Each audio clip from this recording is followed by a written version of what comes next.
Bismillahirrahmanirrahim. Assalamualaikum warahmatullahi wabarakatuh. Bismillahirrahmanirrahim. Alhamdulillahi rabbil alamin.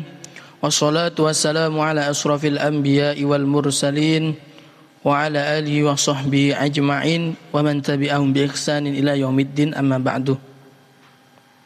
Pertama-tama marilah kita panjatkan rasa puja dan puji syukur kita kehadirat Allah Subhanahu wa taala, karena berkat rahmat, taufik serta inayahnya kita masih diberi nikmat dan kesehatan zahir dan batin.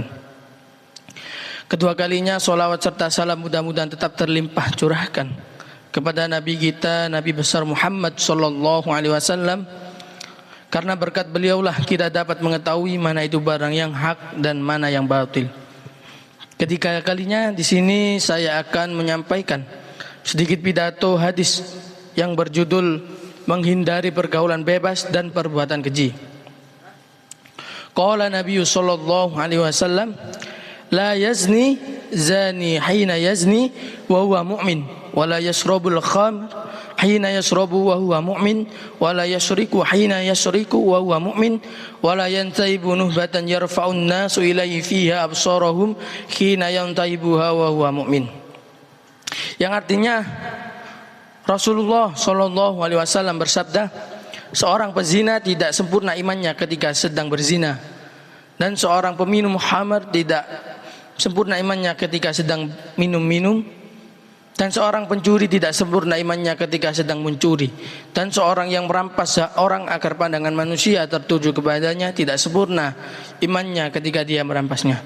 Qala Rasulullah Shallallahu Alaihi Wasallam, qala yakhluwanna rajulun bimra'atin ila ma'adi mahram, faqama rajulun faqala ya Rasulullah ati kharajat hajjah waqtu tibtu fi ghazwati kada wa kada qala rji fakhujja ma'amra'atik.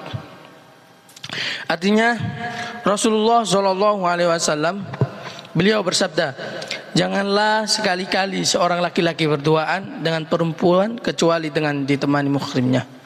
Lalu seorang laki-laki bangkit seraya berkata, wahai Rasulullah, istriku berangkat hendak menunaikan haji, sementara aku diwajibkan untuk mengikuti perang ini dan ini. Beliau bersabda, kalau begitu kembalilah dan tunaikanlah haji bersama istrimu. Bapak-bapak, ibu-ibu dan teman-teman sekalian, sekarang ini kita berada di zaman kebebasan, yaitu zaman di mana nilai-nilai keagamaan yang kita anut sudah tidak lagi menjadi bingkai kita dalam berperilaku. Pergaulan bebas merupakan sesuatu yang marak terjadi saat ini. Pergaulan bebas dapat menjangkiti siapapun. Ini merupakan penyakit yang menyerang pribadi-pribadi. Mereka mencoba apapun tanpa memedulikan batasan yang sudah ditetapkan oleh agama, lingkungan sosial dan hukum.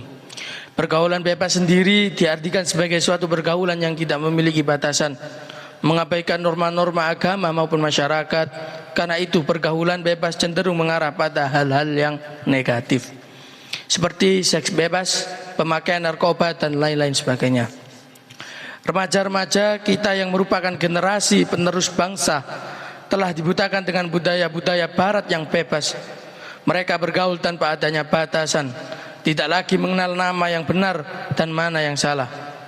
Oleh karena itu banyak sekali remaja-remaja berseragam yang sudah kehilangan kehormatannya. Hal ini dikarenakan kurangnya ilmu agama yang diajarkan di lingkungan keluarga, sekolah maupun masyarakat sekitar. Lemahnya iman dan kurangnya pemahaman agama yang kuat bagi remaja juga dapat menjadi salah satu penyebab terjadinya pergaulan bebas. Sesungguhnya Islam telah mengatur etika pergaulan bagi remaja. Perilaku tersebut merupakan batasan-batasan yang dilandasi dengan nilai-nilai agama.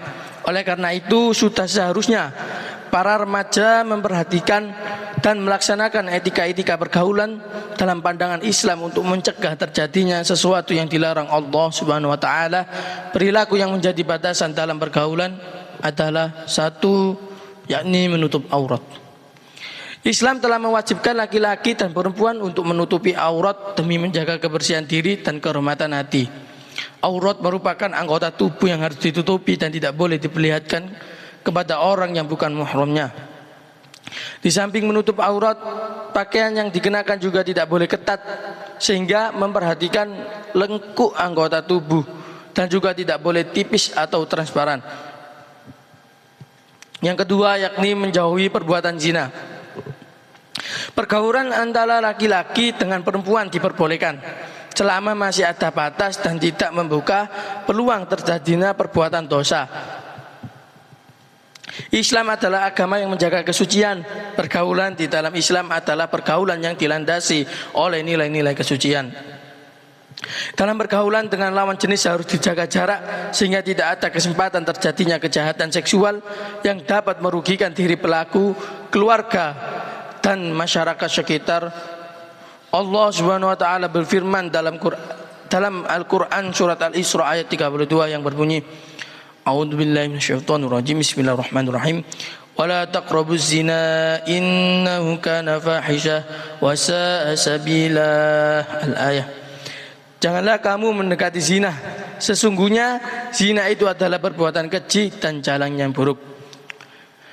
Quran surat Al-Isra ayat 32. Dalam rangka menjaga pergaulan remaja agar terhindar dari perbuatan zina, Islam telah membuat batasan-batasan sebagai berikut. Yang pertama yakni laki-laki tidak boleh berdua-duaan dengan perempuan yang bukan mahramnya. Jika laki-laki dan perempuan di tempat sepi, maka yang ketiga adalah setan. Mula-mula saling berpandangan, lalu berpegangan, dan akhirnya menjurus pada berzinaan. Itu semua adalah bujuk rayu setan. Yang kedua, laki-laki dan perempuan yang bukan muhrim tidak boleh bersentuhan secara fisik. Saling bersentuhan yang dilarang dalam Islam adalah sentuhan yang disengaja dan disertai nafsu birahi. Tetapi bersentuhan yang tidak sengaja tanpa disertai nafsu birahi tidaklah dilarang. Allah Subhanahu wa taala memerintahkan kaum laki-laki dan perempuan untuk menahan pandangan sebagaimana firman Allah dalam Quran surat An-Nur. Katakanlah kepada orang laki-laki yang beriman, hendaklah mereka menahan pandangannya dan memelihara kemaluannya. Yang demikian itu adalah lebih suci bagi mereka. Sesungguhnya Allah Maha mengetahui apa yang mereka perbuat. Katakanlah kepada perempuan yang beriman, hendaklah mereka menahan pandangannya daripada memandang yang haram. Ayat di atas mengisyaratkan bahwa Allah memerintahkan agar laki-laki dan perempuan menjaga pandangannya. Hakikat perintah ini mengandung hukum wajib, lalu Allah menjelaskan bahwa yang demikian itu lebih suci dan lebih bersih bagi kehidupan mereka. Allah memerintahkan untuk menahan pandangan karena memandang kepada orang yang diharamkan, termasuk bagian dari zina. Oleh karena itu sebagai orang yang beragama kita harus menjauhi perbuatan zina dan membatasi pergaulan terhadap orang yang bukan mahramnya. Demikian saya akhiri, kurang lebihnya mohon maaf yang sebesar-besarnya. Wabillahi taufiq wal hidayah. Wassalamualaikum warahmatullahi wabarakatuh.